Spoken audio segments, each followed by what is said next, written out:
Welcome back, everyone. Today we will be reading Chapter 6 of The Magicians, so let's get into it. Chapter 6. The Missing Boy. Brakebills let out for the last 2 weeks of December. At first, Quentin wasn't sure why he was so terrified of going home until he realized that it wasn't home. It wasn't home that he was worried about, per se. He was worried that if he left Brakebills, they'd never let him back in. He would never find his way back again. They would close the secret door to the garden behind him and lock it, and its outline would be lost forever among the vines and the stonework, and he would be trapped out in the real world forever. In the end, he went home for 5 days, and for a moment, as he was climbing the front stairs, and the good old familiar home smell descended on him, a lethal enchantment compounded of cooking and paint and oriental rugs and dust, when he saw his mother's toothy, exasperated smile and his dad's hale, stubbly good humor, he became the person that he used to be around them again, and he felt the gravitational pull of the little kid he once was, and in some unswept back corner of his soul always would be. He gave in to the old illusion that he'd been wrong to leave, that this was the life he should be living. But the spell didn't hold. He couldn't stay. Something about his parents' house was unbearable to him now. After his little curved tower-top room, how could he go back to his dingy old bedroom in Brooklyn with its crumbly white paint and its iron bars on the window and its view of a tiny walled-in dirt patch? He had nothing to say to his well-meaning, politely curious parents. Both their attention and their neglect were equally intolerable. His world had become complicated and interesting and magical. Theirs was mundane and domestic. They didn't understand that the world they could see wasn't the one that mattered, and they never would. He came home on a Thursday. On Friday, he texted James, and on Saturday morning, he met up with James and Julia at an abandoned boat launch on the Gowanus. Weird word. It was hard to say why they liked this place, except that it was roughly equidistant from their homes and fairly secluded. It was at the end of a dead-end street that butted up against the canal, and you had to climb over a corrugated metal barrier to get to it. It had the quiet stillness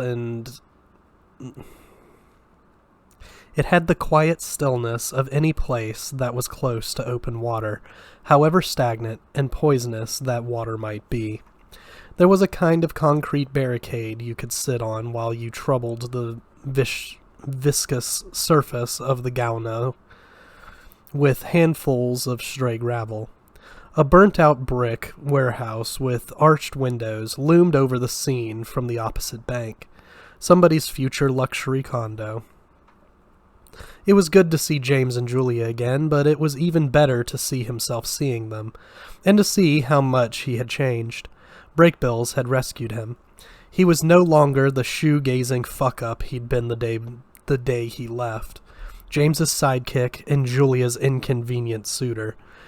When he and James exchanged their gruff hellos and cursory handshake hugs, he didn't feel that instinctive difference he used to feel around James, as if he were the hero of the piece and not Quentin. When he saw Julia, he searched himself for the old love he used to feel for her. It wasn't gone, but it was a dull, distant ache. Still there, but healed over. Just the shrapnel they couldn't remove. It hadn't occurred to Quentin that they might not be completely glad to see him. He knew he'd left abruptly without explanation, but he had no idea how hurt and betrayed they would feel. They all sat together, 3 in a row, looking out at the water, as Quentin extemporized a breezy account of the obscure but still highly selective educational intuition that he was for some reason attending. institution, not intuition. He kept the curriculum as vague as possible. He focused on architectural details. James and Julia huddled together stiffly against the March chill. It was March now in Brooklyn, like an elderly married couple on a park bench. When it was his turn, James rattled on about senior projects, the prom, teachers Quentin hadn't thought about once in 6 months. It was incredible that all this stuff was still going on and that James still cared about it and that he couldn't see how everything had changed. Once magic was real, everything else just seemed so unreal. And Julia, something had happened to his delicate, freckly Julia while he was away. Was it just that he didn't love her anymore? Was he seeing her clearly for the first time? But no, her hair was longer now, and it was flat and lank. She had done something to tramp down the waviness, and there were dark circles under her eyes that hadn't been there before. Before she only ever smoked at parties, but now she lit cigarette after cigarette, one off the other, feeding each one down the end of a hollow steel fence post when she was done. Even James seemed unnerved by her, tense and protective. She observed them both coolly, her black skirt blowing around her bare knees. Afterward, he couldn't have said for sure whether she'd even spoken at all. That night, already jonesing for a taste of the magical world he'd just left, Quentin rifled through his old paperbacks for a Fillory novel and stayed up till 3 a.m. rereading The Flying Forest, one of the more incidental, less satisfying installments in the series, which featured Rupert, the goofy, feckless Chatwin brother. He and pretty princessy Fiona find their way into Fillory via the upper branches of Rupert's favorite climbing tree and spend the novel searching for the source of a ticking sound that's keeping their friend, Sir Hotspots, he's a leopard with exceptionally sharp ears, from sleeping. The culprits turn out to be a tribe of dwarves who have hollowed out an entire mountain of copper-bearing rock and fashioned it into an immense timekeeping device. Quentin had never noticed before how obsessed Plover was with clockwork. In the end, Rupert and Fiona enlist a friendly giant to simply bury the clock deeper within his enormous mattock, muffling its monstrous ticking noise, thereby mollifying both Sir Hotspots and the dwarves, who, as cave dwellers, liked being buried. Then they repair to the royal residence, Castle Whitespire, an elegant keep cunningly constructed as a giant clockwork mechanism, wound by windmills, a great brass mainspring. Beneath the castle moved and rotated its towers in a slow, stately dance. Now that he had been to Brakebills and knew something about real magic, he could read Plover with a more critical eye. He wanted to know the technical details behind the spells, and why were the dwarves building that giant clock in the first place. And the denouement didn't strike him as especially final. It reminded him too much of the Telltale Heart. Nothing stays buried forever. And where was the Flying Forest in the Flying Forest? Where were Ember and Umber, the stately twin rams who patrolled Fillory and kept order there? Though they rarely showed up till after the Chatwins had already taken care of things for them, their real function seemed to be to make sure the Chatwins didn't overstay their welcome. It was Ember and Umber who regularly evicted them and sent them back to England at the end of each book. It was Quentin's least favorite thing about the series. Why couldn't they just let them stay? What would that have been so bad? It was obvious that Christopher Plover didn't know anything about real magic. He wasn't even really English. According to the flap copy, he was an American who'd made a quick fortune in dry goods in the 1920s and moved to Cornwall just ahead of the stock market crash. A confirmed bachelor, as the saying goes, he embraced Anglophilia, began pronouncing his name the English way, Plover, and set himself up as a country squire in a vast home crammed with staff. Only an American Anglophile could have created a world as definitively English, more English than England, as Fillory. Legend had it that there actually was a family of Chatwin children who lived next door to him. Plover always claimed that the Chatwin children would come over and tell him stories about Fillory, and that he just wrote them down. But the real mystery of the Flying Forest, endlessly analyzed by zealous fans and slumming academics, lay in the final few pages. With the ticking problem taken care of, Rupert and Fiona are settling down to a celebratory feast with Sir Hotspots and his family, including an appealingly slinky leopard bride and any number of adorable fuzzy leopard kittens, when who should turn up but Martin, the eldest Chatwin child, who first discovered Fillory 2 books ago in The World in the Walls. Martin is 13 years old by now, a pubescent teenager, almost too old to be adventuring in Fillory. In earlier books, he was a changeful character, whose moods swung from cheerful to black without warning. In The Flying Forest, he's in his depressive phase. It's not long before he picks a fight with the younger, more dependably sunny Rupert. Some very English yelling and wrestling ensues. The Hotspots clan observes the proceedings with amusedly leopardly coolth. Breaking away, his shirt untucked and missing a button, Martin shouts at his siblings that it was he who had discovered Fillory, and it was he, and not they, who should have gotten to go on the adventure. And it wasn't fair. Why did they always have to go home afterward? He was a hero in Fillory and nothing at home. Fiona icily tells him not to behave like a child. Martin stalks away into the dense, darkling woods, weeping wimpy English schoolboy tears. And then he never returns. Fillory swallows him whole. Martin is absent from the next 2 books, A Secret Sea and the last book in the series, The Wandering Dune. And although his siblings hunt for him diligently, they never find him again. Now it made Quentin think of poor Alice's brother. Like most fans, Quentin assumed that Plover meant to bring Martin back in the last book of the series, restored and repentant. But Plover died unexpectedly in his 50s while The Wandering Dune was still in manuscript, and nothing in his papers ever suggested an answer to the riddle. It was an insoluble literary mystery, like Dickinson's unfinished mystery of Edwin Drood. Martin would always remain the boy who vanished into Fillory and never came back. Quentin thought the answer might have been in the book he'd possessed so briefly, The Magicians. But it was long gone. He'd turned the house inside out and interrogated everybody in it, and by this point he'd given up.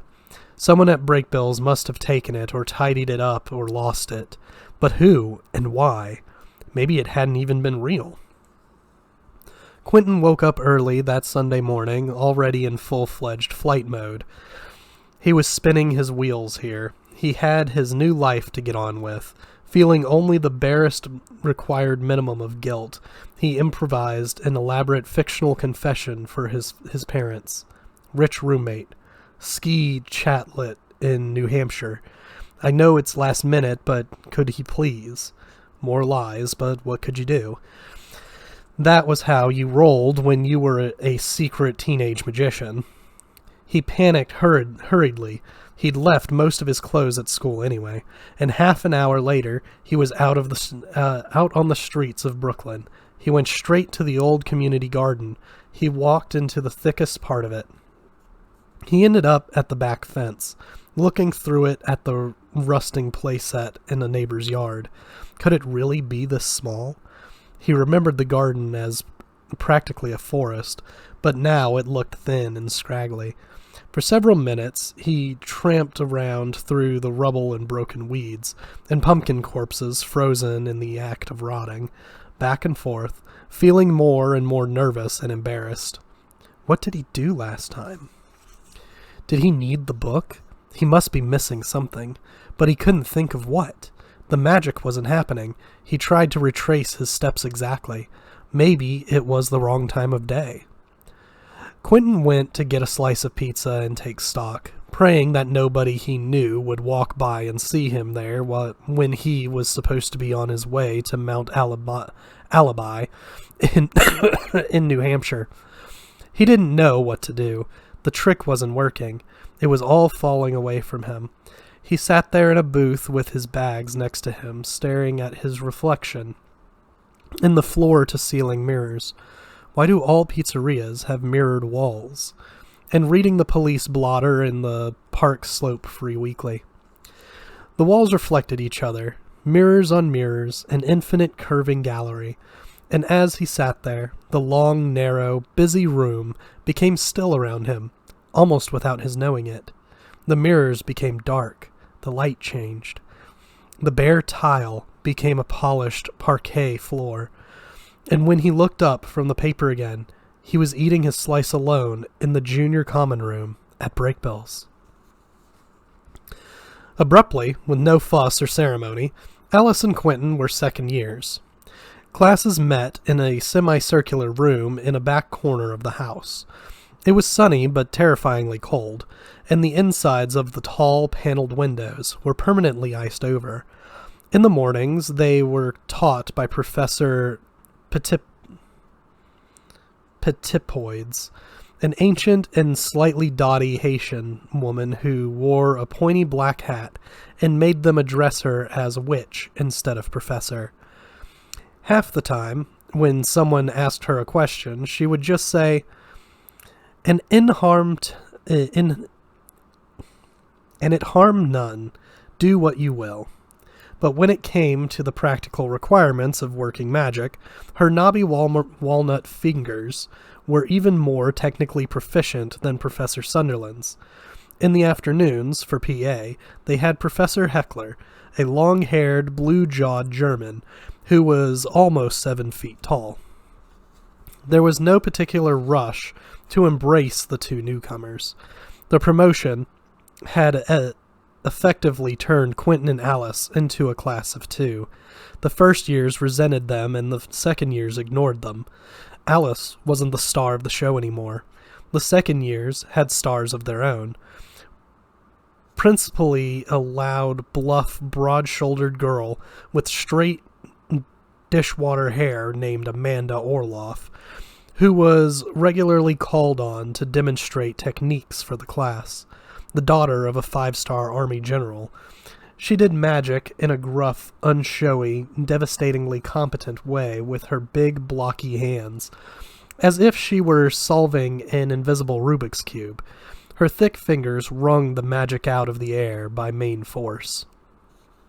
The other students all assumed Quentin and Alice were friends already, and probably a couple, which in a funny way had the effect of calling into being a bond between them that hadn't really had time to form yet. They were more comfortable with each other since she'd told him the painful secret of her arrival at Brakebills. She seemed to have been liberated by her late-night confession. She didn't seem so fragile all the time. She didn't always speak in that tiny, whispery voice, and he could make fun of her. And with some prompting, he could get her to make fun of him too. He wasn't sure they were friends exactly, but she was unfolding a little. He felt like a safecracker who, partly by luck, had sussed out the first digit in a lengthy, arduous combination. One Sunday afternoon, tired of being shunned, Quentin went and found his old lab partner, Sorinda, and dragged him out of the house for a walk. They wound their way out through the maze in their overcoats, headed nowhere in particular, neither of them very enthusiastically. The sun was out, but it was still painfully cold. The hedges were heavy with melting ice, and snow was still piled up in the shadowy corners. Sorinda was the son of an immensely wealthy Bengali-American computer executive from San Diego. His round, beatific face belied the fact that he was the most brutally sarcastic person Quentin had ever met. Somehow, on their way out to the sea, a second-year girl named Gretchen attached herself to them. Blonde and long-legged and slender, she was built like a prima ballerina, except for the fact that she had a severe clunking limp.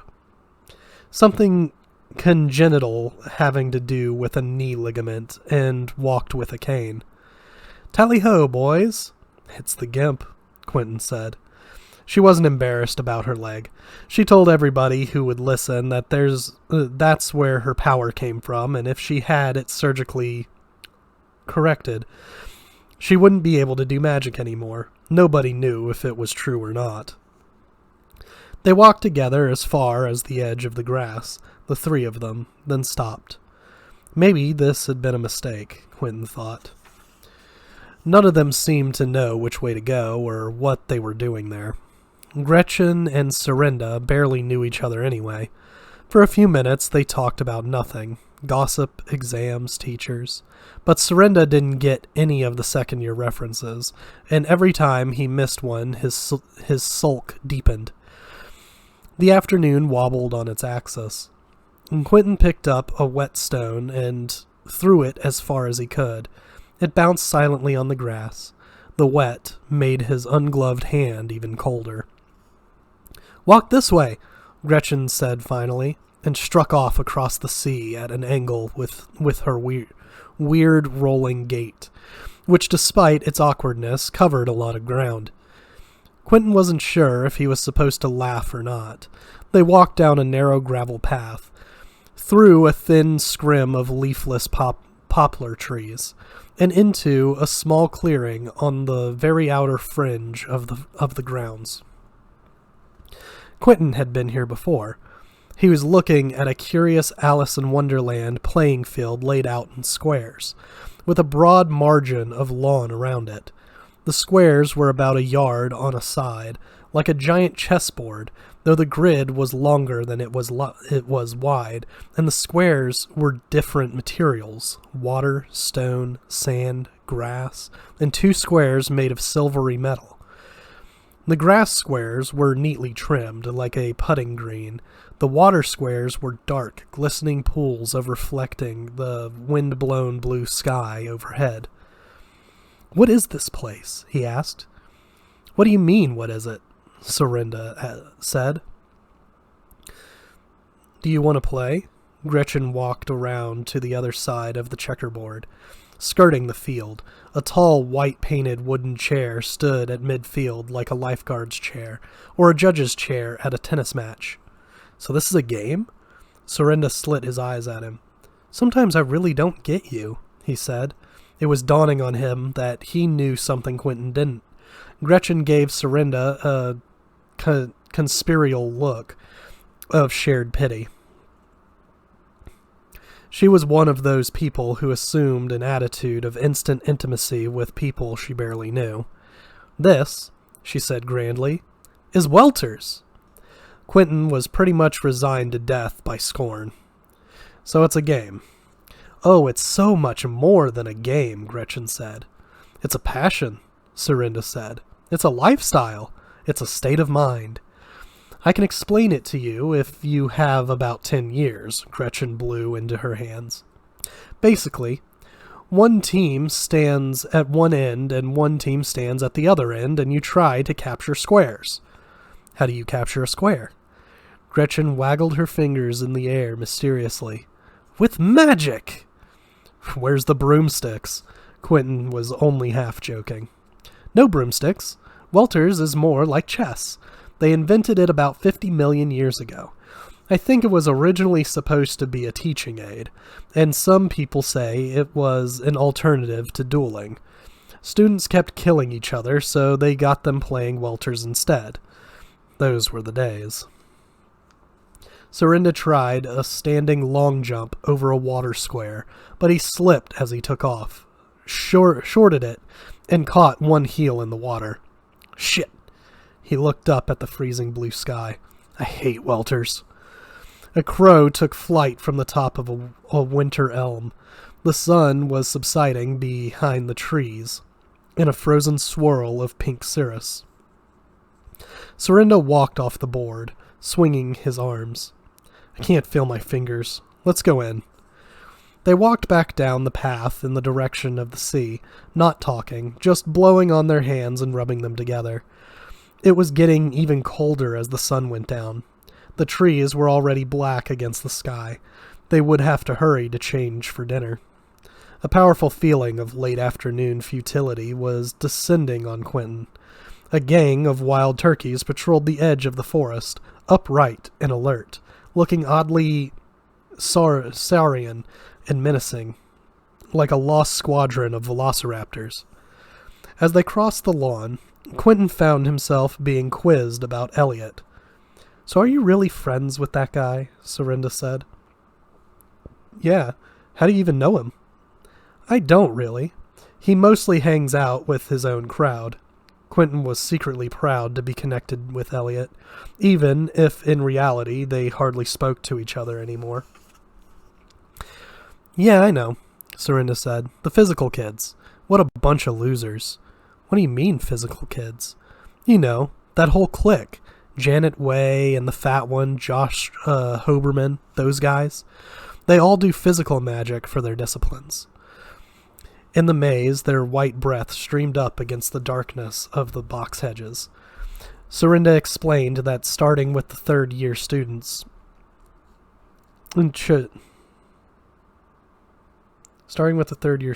chose a specific magical topic to specialize in, or more exactly, had it chosen for them by the faculty.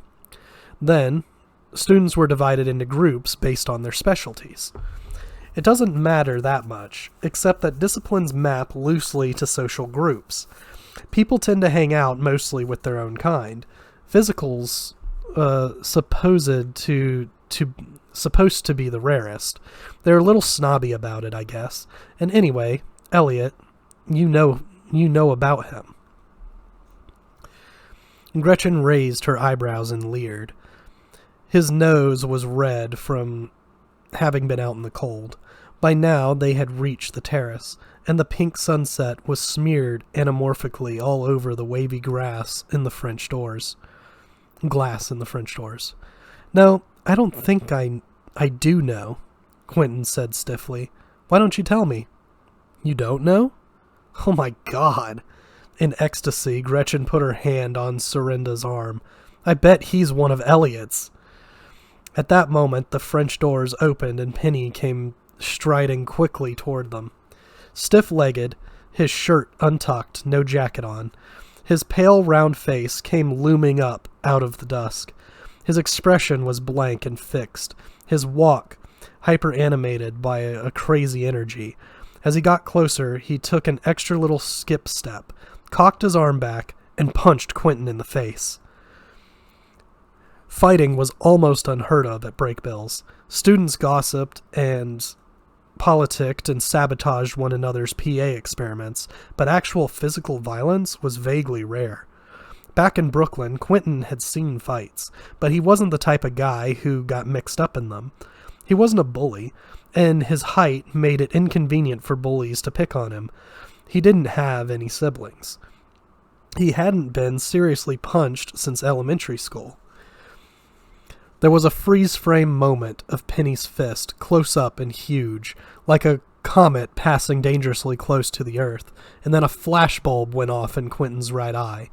It was a straight shot, and he half spun away and brought up his hand to touch the spot in the universal gesture of, "I've just been punched in the face." He was still trying to get his mind around what had just happened when Penny hit him again.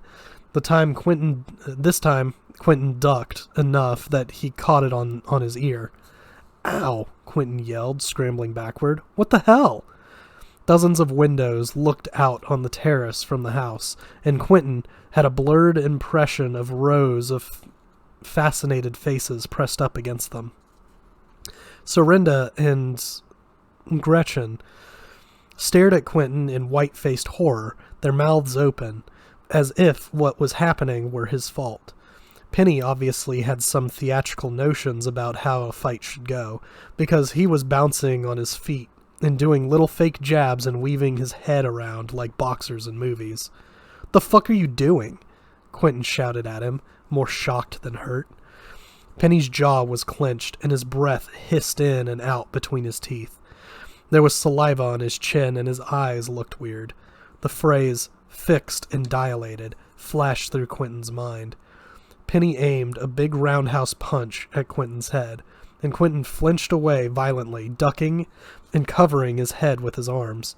He recovered enough to grab Penny around the waist while he was still off balance. They staggered back and forth like a pair of drunken waltzers, leaning on each other for support, then crashed into a shrubbery at the edge of the terrace. It dropped its payload of snow on them. Quentin was a couple of inches taller than Penny, and his arms were longer, but Penny was made of more solid stuff and could throw him around. A low stone bench cut them off at the knees, and they both fell over, Penny on top. The back of Quentin's head hit the stone terrace hard. Lightning flashed. It hurt, but at the same time it had the effect of sweeping away all of Quentin's fear, and most of his unconscious thoughts, like somebody sweeping the dishes off a table with both arms. In their place, it substituted blind rage. They rolled over each other, both trying to get a punch and a grabbing at the other one's arms so he couldn't. There was blood. Penny had a cut over his forehead, open somehow. And Quentin wanted to get up so they could box. He wanted to deck Penny, lay him out flat. He was vaguely aware of an enraged Gretchen trying to hit Penny with her stick and hitting him instead. He was on top and just about had his fist free for a good hard shot when he felt strong arms encircle his chest, almost tenderly, and lift him back and up. With Quentin's weight off him, Penny popped up on his toes like an electric toy, breathing hard, red running down his face. But there were people between them now. The crowd had enveloped them. Quentin was being pulled backward. The spell was broken. The fight was over.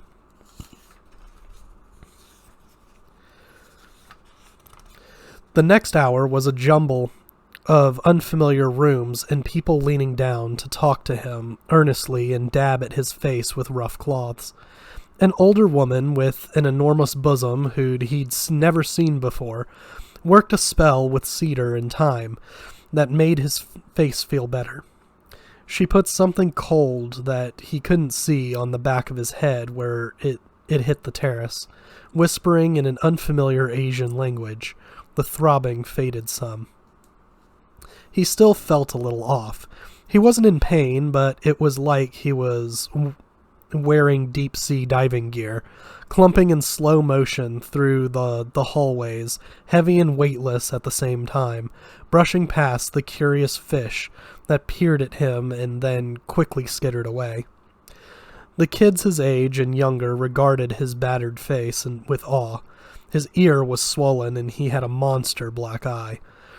The older kids found the whole thing funny. Quentin decided to roll with the amusement. He did his best to project calm good humor. For a moment, Elliot's face swam in front of him with a look of sympathy that made Quentin's eyes flood with hot tears that he viciously suppressed. It turned out it had been Elliot and those very same physical kids, speak of the devil, who had broken up the fight. Those powerful, gentle arms that pulled him off Penny belonged to Elliot's friend Josh Hoberman, the fat one. He'd missed most of dinner, so he sat down as they were serving dessert, which seemed consistent with the backward quality of the whole day. They waived the rule about late arrivals. He couldn't shake the thick-headed feeling. He watched the world through the long-range lens, heard it through a tumbler pressed against a wall. He still hadn't figured out what the fight had been about. Why would Penny hit him? Why would anybody do that? Why come to somewhere like Brakebills just to screw it up by being an asshole? He figured he should probably eat something, but the first bite of flourless chocolate cake turned to sticky glue in his mouth, and he had to sprint to make to the bathroom before he threw up. At which point, a massive gravitational field gripped him and pressed him roughly and irrevocably down against the grimly bathroom floor, as if a giant had slapped him down with his mighty hand and then, when he was down far enough, leaned on him with all his weight, smushing him down into the cool, dirty tiles. Quentin woke up in darkness. He was in bed, but not his own bed. His head hurt. Woke up might have been putting it too strongly. The focus wasn't sharp, and his brain wasn't completely sure that its integrity was uncompromised. Quentin knew Brakebills had an infirmary, but he'd never been there before. He didn't even know where it was. He'd passed through another secret portal, this time into the world of the sick and injured. A woman was fussing over him, a pretty woman. He couldn't see what she was doing, but he felt her cool, soft fingertips moving over his skull. He cleared his throat, tasted something bitter. "You're the paramedic. You were the paramedic." "Uh-huh," she said. "Past tense is better. That was a one-time performance, though I won't say I didn't enjoy myself. You were there the day I came here." "I was there," she agreed. "I wanted to make sure you made it to the examination." "What are you doing here?" "I come here sometimes." "I've never seen you here." "I make a point of not being seen." A long pause followed, during which he might have slept, but she was still there when he opened his eyes again.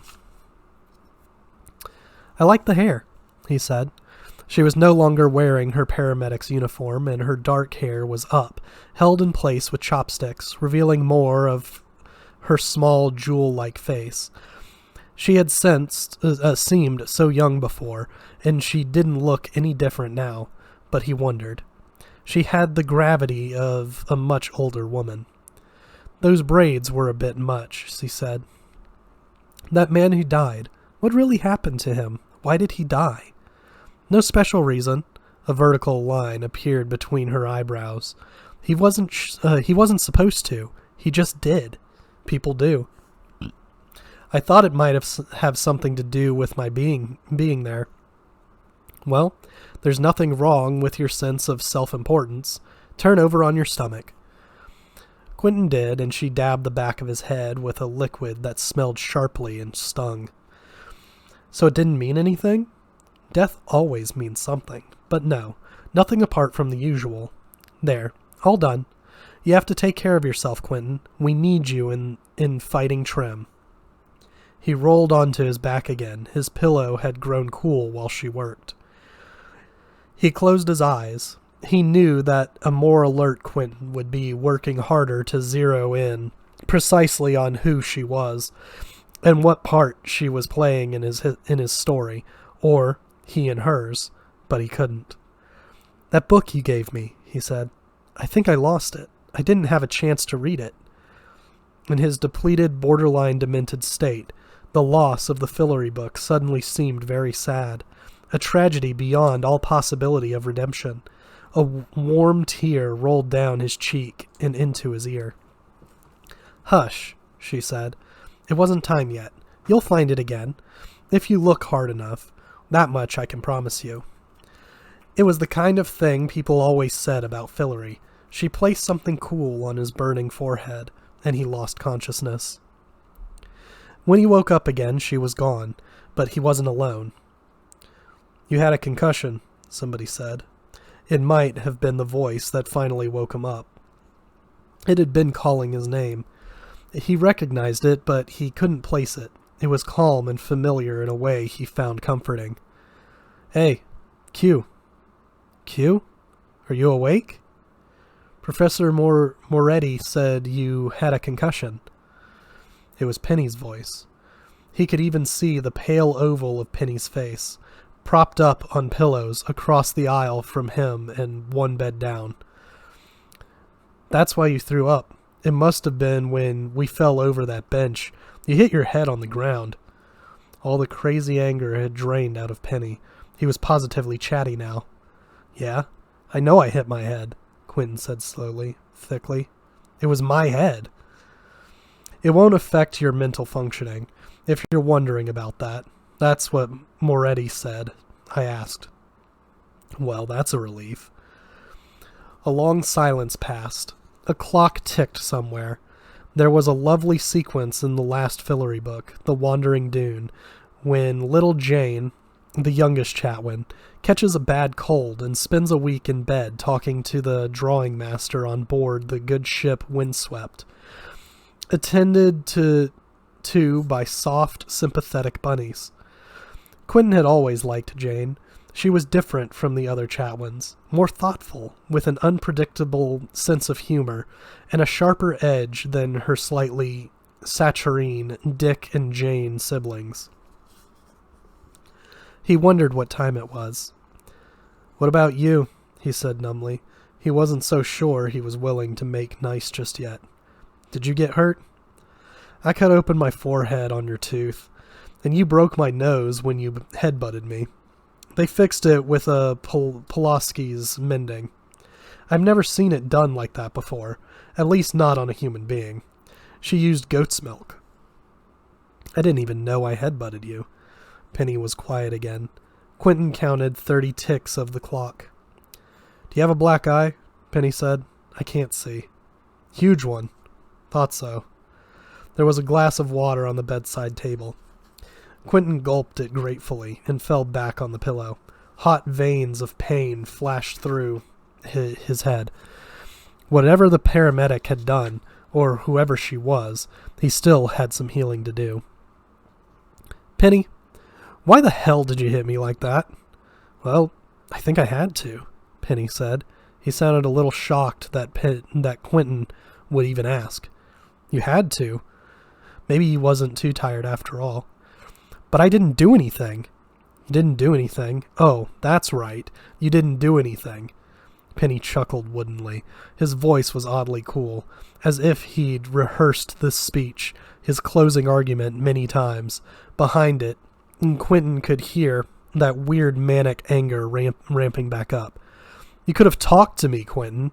You could have shown me a little respect. You and your little girlfriend." Oh, God. Was this really how it was going to be? "Penny, who are you even talking about? Are you talking about Alice?" "Oh, come on, Quentin. You sit there, you give each other little looks, you laugh at me, openly. Would you believe I actually thought it was going to be fun? That we were all going to work together? Would you believe I actually thought that?" Quentin recognized Penny's aggrieved tone. Once his parents had rented out the parlor floor of their brownstone to an apparently sane little man, an actuary, who had left them increasingly high-handed notes requesting that they stop videotaping him every time he took out the trash. "Don't be an ass," Quentin said. He didn't see this as a rise-above-it situation. What, was Penny going to come over and give him another concussion? "Do you even know what you look like to the rest of the world? You sit there with your big-ass punk attitude, and you expect people to come around begging to hang out with you?" Penny was sitting up now. "That night," he said, "when you and Alice went off together, you didn't apologize. You didn't ask me. Didn't say goodbye. You just walked right out. And then, he finished triumphantly, "you passed, and I failed? How is that fair? How is that fair? What did you expect me to do?" So that was it. "That's right, Penny," Quentin said. "You definitely should have hit me in the face because you didn't pass a test. Why don't you go hit Professor Vanderweeg too?" "I don't take things lying down, Quentin." Penny's voice was very loud in the empty infirmary. "I don't want trouble. But if you come after me, I swear to you that I will get right back in your face.